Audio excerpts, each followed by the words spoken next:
Sementara itu, suasana Kabinet Indonesia Maju di tengah kontestasi Pilpres 2024 saat ini tidak nyaman.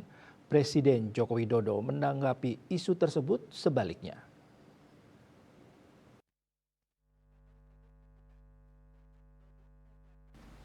Menurutnya kabinet berjalan biasa saja meski ada perbedaan pilihan politik dari masing-masing menteri.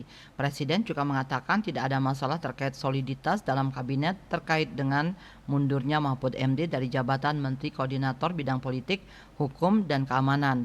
Menurutnya semua menteri melaksanakan pekerjaan sesuai dengan tugas masing-masing.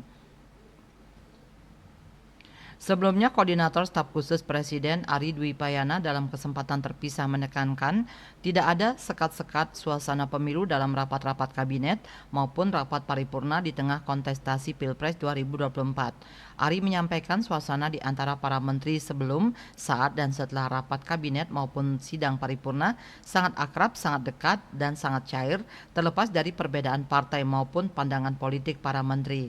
Ari membantah ada ketidaknyamanan suasana dalam rapat kabinet belakangan ini layaknya kabar beredar termasuk soal pemeriksaan ketat para menteri yang akan menghadiri rapat dengan presiden. KMB Bali Pos melaporkan.